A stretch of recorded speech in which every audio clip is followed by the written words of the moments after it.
Jenny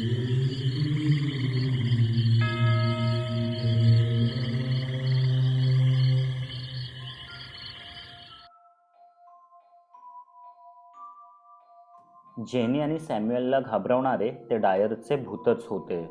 तो कुणीतरी बदमाश बहुरूपी असेल हा माझा अंदाज सपशेल खोटा ठरला होता. दुसऱ्या दिवशी मी पहाटे लवकरच उठलो आणि बंगल्याबाहेर पडलो. वादळ आता किनाऱ्याच्या फारच जवळ येऊन ठेपलं होतं. कदाचित आज रात्रीच किंवा उद्या पहाटे ते किनाऱ्याला धडकणार आणि प्रचंड वाताहत करणार अशी चिन्हे होती. त्याआधीच मला माझं काम उरकायचं होतं. आसपासच्या घरांना भेटी दिल्या. जुन्या जाणत्या लोकांना भेटलो. एक तिऱ्हाईत नवखा मनुष्य काहीतरी विचारत आलाय म्हणून लोक टाळायचे, संशयाने पाहायचे. पण मी फादर फ्रान्सिसने पाठवलंय असे सांगायचो. मग मात्र त्या किरिस्तव मंडळींच्या नजरेतील भाव बदलायचा. मला अदबीने घरात बोलावलं जायचं आणि जमेल तितकी माहिती मिळायची. अशीच विचारपूस करता करता एक असा धागा मिळाला जो सरळ मला ओल्ड गोव्याला घेऊन गेला. मी दिवसभर तिथे काढून अंधार पडता पडता गावी परतलो. पण बंगल्यावर जाण्याचं त्राण उरलं नव्हतं, म्हणून त्या दिवशी जोसेफ काकांकडेच जायचं असं ठरवलं. बऱ्याच दिवसांनी घरी आलो म्हणून काका आणि मारिया आंटी खुश झाले. उद्या वादळाचं चिन्ह आहे तर सॅम्युएललाही बोलावून घे, काका म्हणाले. पण त्याचा फोन रेंजमध्ये नव्हता. माझ्या येण्याने जेनीला विशेष आनंद जरी झाला नसला तरी ती नाराजही नव्हती. Prove me you are not a demon, तिचे शब्द अजूनही माझ्या कानात रेंगाळत होते. कदाचित आज माझ्याकडे तसे पुरावे होते. रात्री जेवण झाल्यावर मी ते सारं तिला सांगणार होतो. दर्यासारंगमधील भुताटकीवरून तिच्यावर विश्वास न ठेवल्याबद्दल माफीही मागणार होतो. डिनर झाल्यावर मी वरच्या मजल्यावरच्या माझ्या रूममध्ये जाऊन जेनीची वाट पाहत होतो. कधी एकदा तिच्या नजरेत माझ्याबद्दल पूर्वीचेच ते प्रेम पाहतो असं झालं होतं. पण ती वेळच आली नाही. त्याआधीच ते महाचक्रीवादळ किनाऱ्यावर धडकलं. सोसाट्याचा वारा आणि प्रचंड पाऊस. गर्वाने ताठ उभी असलेली माडांची झाडे एकापाठोपाठ एक शरणागती पत्करल्यासारखी जमिनीला माना टेकू लागली. काही गवताची खोपटे, घरांची कौलारू छपरे पिसासारखी उडून इतस्ततः पडू लागली. वादळाचा कल्लोळ इतका होता की हातभर दुरूनही कोणी काय बोलतंय हे ऐकू येईना. त्यातच खवळलेल्या समुद्राची गाज आता अर्ध्या मैलावरून इथेही ऐकू यायला लागली. माणसे कशीबशी आपल्या कच्च्या पक्क्या घरातून तग धरून राहतील, पण रानावनातल्या प्राण्या पक्ष्यांना, कीटक मुंग्यांना कोणीच वाली नव्हता. भुईसपाट होणाऱ्या झाडांबरोबर कित्येक घरटी, अंडी आणि पंकनं फुटलेली असंख्य पिल्ले चिरडून ठार होऊ लागली. त्यांचा काय दोष? निष्पापांना नाहक शिक्षा देण्याचा विधात्याचा हा कुठला क्रूर खेळ? नाही, देव इतका निर्दयी होऊच शकत नाही. ही सैतानाची करणी आहे. सैतान, होय तोच. ही त्याच्या आगमनाची नांदी तर नाही. सैतानाची पाताळातून या पृथ्वी तलावर येण्याची वेळ झाली आहे आणि दुर्दैवाने ते प्रवेशद्वार आमच्याच दर्यासारंगच्या तळघरात उघडणार आहे. एकाएकी मला आठवले, आज तिथे सॅम्युएल एकटाच होता. घात झाला. मी लगबगीने पायऱ्या उतरून खाली आलो आणि मागच्या दरवाजाने कुंपणाकडे निघालो. ते ओलांडून त्या भयाण रात्री, कचकचित अंधारातून, दलदलीतून वादळ वारा तुडवत आसपास कोसळणाऱ्या झाडांची पर्वा न करता मी दर्यासारंगच्या दिशेने निघालो. मला असं तडकाफडकी नको त्या वाटेने निघून जाताना जेनीने पाहिलं होतं. मी कुठे निघालोय हेही तिला कळलं होतं. आपल्या बेडरूमच्या खिडकीतून तिने मला कितीतरी हाका मारल्या असतील, पण वावटळीच्या त्या प्रचंड गोंगाटात त्या कुठल्या कुठे विरून गेल्या. तशी तीही कुठल्याच अडथळ्याची पर्वा न करता त्याच वेळी त्याच वाटेने माझ्या मागोमाग निघाली. बाहेरच्या प्रलयंकारी वादळापेक्षाही प्रचंड खळबळ जेनीच्या मनात उडाली होती. तिच्या उरात जणू ज्वालामुखीच फुटला होता. ज्या व्यक्तीवर आपण निरातिशय प्रेम केले, विश्वास ठेवला, ज्याच्यासोबत स्वप्ने पाहिली आणि ती पूर्ण करण्यासाठी एकत्र झटलोही, तो सैतानाचा पूजक निघेल अशी तिला शंकाही आली नव्हती. इतका सरळ मार्गी, निरागस चेहऱ्याचा, पाहता क्षणीच प्रेमात पडावे असा तरुण संपूर्ण मानवजातीच्या विनाशाला कारणीभूत कसा ठरू शकतो? तिच्या मनाचा पुरता गोंधळ उडाला होता. मनाचा एक कोपरा अजूनही हे सत्य मानायला तयारच होत नव्हता. तो तिला वाटतो तसाच निष्पाप असावा अशी तिची मनापासून इच्छा होती. पण स्वतःच्या डोळ्यांनी पाहिलेले त्याचे संशयास्पद वागणे तिला आज गप्प बसू देत नव्हते. त्या नरकासारख्या दलदलीला तुडवत ती त्याचा सावलीसारखा पाठलाग करत होती. कदाचित हे सर्व तो जाणून बुजून करतच नसावा. त्याचे सुप्त गोंधळलेले मनच हे त्याच्याकडून करवून घेत असावे. आपल्या आत्मशोधाच्या प्रवासात कदाचित त्याला कुणीतरी गूढ सैतानपूजक गुरु मिळाला असणार. त्यानेच त्याला वश केले असेल. नाहीतर मग तो ड्युअल पर्सनॅलिटी डिसऑर्डर म्हणजेच दुभंग व्यक्तिमत्वाचा बळी असेल आणि त्याचे ते दुसरे व्यक्तिमत्व त्याच्या पहिल्या खऱ्या आणि पापभीरू व्यक्तिमत्वाच्या अगदी उलट, पातकी आणि संहारक असले पाहिजे. त्या व्यक्तिमत्वाच्या प्रभावाखालीच काहीतरी अघोरी कृत्य करून त्याने ते पाताळाचे द्वार उघडले, सैतानाला भूतलावर पाचारण केले. त्याच्या अशा विचित्र वागण्यामागे नक्की कोणते कारण असेल यावर जेनी ठाम नव्हती. पण एका गोष्टीवर मात्र आज ती हिमालयासारखी अचल होती. ती म्हणजे त्याला थांबवणं, त्याला त्याच्या स्वत्वाची ओळख करून देणं, ते द्वार उघडून सैतानाला या धरणीवर हाहाकार माजवण्यापासून रोखणं. कदाचित असे करूनच तिला तिचा खरा तो परत मिळेल आणि या पृथ्वीचा संहारही टळेल. आणि हे ती करणारच. त्यासाठी तिला जीवही गमवावा लागला तरी बेहत्तर. त्या दलदलीच्या छाताडावर असीमित निर्धाराने पाय रोवून ती खंबीरपणे चालत होती. ती दर्यासारंगवर पोचली आणि समुद्राचे अक्राळ विक्राळ रूप पाहून भेदरूनच गेली. जर ती नेहमीच्या वाटेने किनाऱ्यावर आली असती तर इथवर पोचूच शकली नसती. कारण किनारा तर कधीच उधाणाच्या पाण्याखाली बुडाला होता. उंचवट्यावर असलेला दर्यासारंग आता जणू एका बेटासारखा एकाकी पडला होता. त्याला जगाशी जोडणारी एकच वाट उरली होती, खारफुटीच्या भयंकर दलदलीतून बंगल्याच्या मागे येणारी, अतिशय बिकट आणि दमवून टाकणारी. त्या वाटेने दर्यासारंगवर पोचणं महाकठीण कर्म. पण जेनी त्याच वाटेने तिथे पोचली होती. लाटांच्या तडाख्याने उडणारे तुषार बंगल्याच्या दारापर्यंत पोचत होते. वाऱ्याचा वेग तर इतका होता की कुठल्याही क्षणी उडूनच जावं. बंगल्याचं दार उघडच होतं आणि वाऱ्याच्या थपडा खात होतं. ती बंगल्यात शिरली. कुठे जायचं हे तिला ठाऊक होतं. घाईघाईने तिने जिन्याच्या पायऱ्या उतरल्या. आता ती तळमजल्याच्या दारापुढे उभी होती. दार उघडच होतं आणि आज जे दिसलं ते पाहून तिच्या काळजाचा ठोकाच चुकला. सबंध तळघर मेणबत्त्यांच्या क्षीण प्रकाशाने झपाटल्यासारखं झगमगत होतं.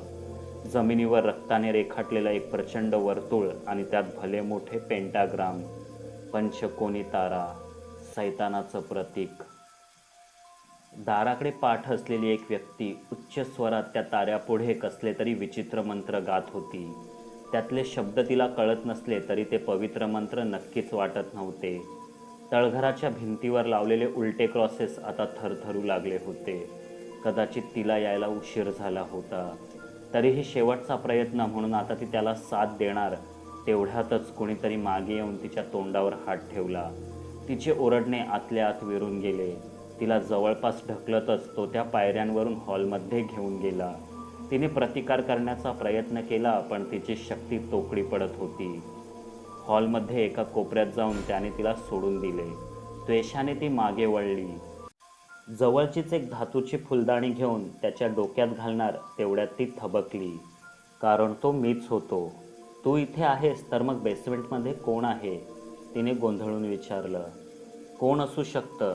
मी उलट प्रश्न केला. सॅम्युएल? तिने विचारलं. हो. सॅम्युएलने बोलावलंय सैतानाला? तो करतोय हे सगळं, तेही आपल्या नकळत? पण का करतोय तो हे? तिने एकामागून एक प्रश्न विचारले.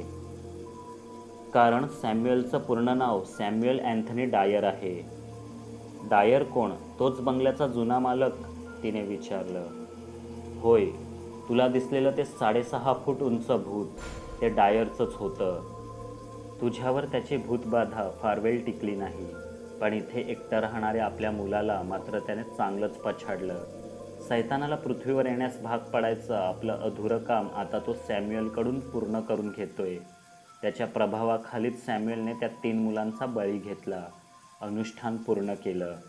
सैतानाचे 6 दूत केव्हाच येऊन उत्पात घडवू लागले आहेत. जगभर जो हाहाकार माजलाय ती त्यांचीच करणी आहे. पण तेही परवडलं असं वाटेल अशी आपत्ती अजून ओढवायची बाकी आहे. बाहेरचा खवळलेला समुद्र आणि तुफानाचा जोर पाहिलास, ही ल्युसिफरच्या आगमनाची सूचना आहे.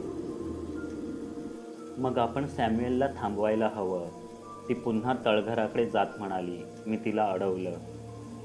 ज्या क्षणी तू त्या दारातून आत पाऊल ठेवशील, त्याच क्षणी तुझी राख होईल आणि तुझा आत्मा अनंतापर्यंत त्या सैतानाचा गुलाम बनून राहील. असं एक अदृश्य सॅटनिक सर्कल, सैतानी रिंगण त्याच्या आसपास बनवलं गेलंय. मी म्हटलं. मग फादर फ्रान्सिसना बोलावून घेऊया, तिने सुचवलं. ते आता काहीच करू शकणार नाहीत. खरं तर कुणीच काही करू शकत नाही. वेळ निघून गेली आहे. Arrival of Lucifer is inevitable. आणि हा उधाणलेला समुद्र माघार घेत नाही तोपर्यंत आता कुणीच किनाऱ्यावर देखील पोचू शकणार नाही. तर इथवर पोचणं अशक्यच. म्हणजे आता काहीच मार्ग नाही. कदाचित डायरच्या आत्म्याला चिथावून आपण त्याचं लक्ष अनुष्ठानावरून विचलित करू शकतो. तेवढ्या वेळेत सॅम्युएलचं भान परतलंच तर तो हे दुष्कृत्य थांबवेल. पण हे जीवावर देखील बेतू शकतं. तो सैतानपूजक डायरचा दुरात्मा कुठल्याही थराला जाऊ शकतो. मला माझी काळजी नाही, पण तू इथे यायला नको होतंस. आता जे होईल ते होईल. आय डोंट केअर, तिने तडकाफडकी म्हटलं. आणि त्याच वेळी शेवटचा आचका देऊन दिवेही गेले. संपूर्ण दर्या सारंग अंधारात बुडाला. बाहेर लकाकणाऱ्या विजेचा प्रकाश तेवढा अधूनमधून काही क्षणांसाठी काचेच्या तावदानांमधून आत यायचा, पण तो तर अंधारापेक्षाही भयानक वाटायचा. न जाणो त्या निमेषार्धात काय भयंकर नजरेस पडेल. एकाएकी खिडकीच्या तावदानांवर विचित्र टकटक होऊ लागली. आम्ही जवळ जाऊन पाहिलं तर पक्ष्यांचा एक थवा बंगल्याच्या भोवतीच उडत होता.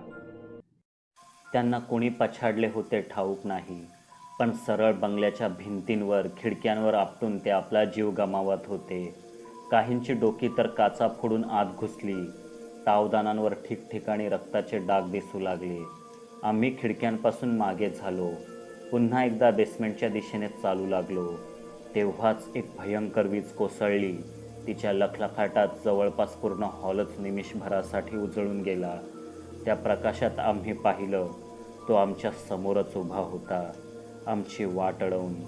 6.5 फूट उंची, बेढप चेहऱ्याचा आणि पाठीला ऑक्टोपससारख्या लवलवणाऱ्या भुजा असणारा. जेनी त्याला पाहून किंचाळलीच. मी तिला माझ्या पाठीशी घेतलं आणि द्वेषाने ओरडलो, मिस्टर डायर, हे सगळं थांबव. सैतानाची पूजा म्हणजे पृथ्वीवर मृत्यूचं थैमान. असा कुठला सूड उगवायचा आहे तुला मनुष्य जातीवर? आठव, तूही कधी काळी मनुष्य होतास. निदान मानवतेसाठी तरी.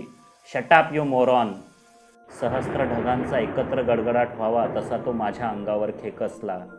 मानवतेचं नाव घेऊ नकोस. Humanity is nothing but a bullshit.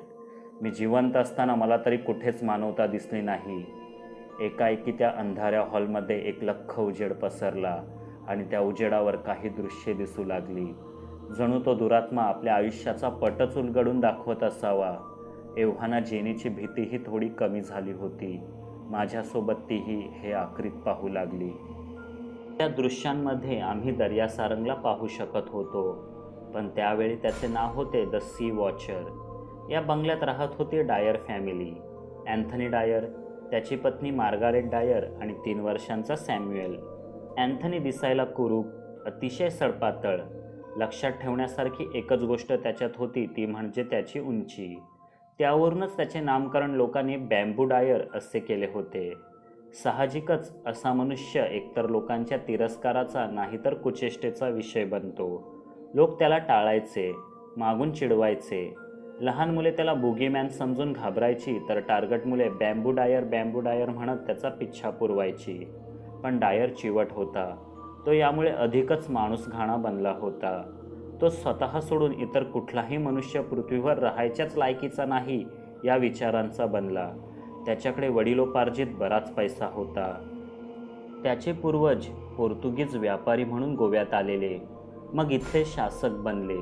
स्वातंत्र्यानंतर बरेचसे सोडूनही गेले, पण डायरचे पूर्वज इथेच राहिले. त्यांनीच हा बंगला बांधून घेतला होता. शेवटी अँथनी त्या बंगल्याचा एकटाच वारस उरला. अँथनीला आपल्या सडपातळ असण्याची घृणा होती.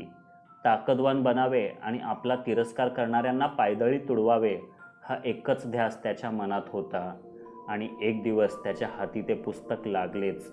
द सॅटॅनिक बायबल, सैतानाला खुश करून हवं ते मिळवण्याचा मार्ग शिकवणारे पुस्तक. आणि तिथूनच या कहाणीला सुरुवात झाली.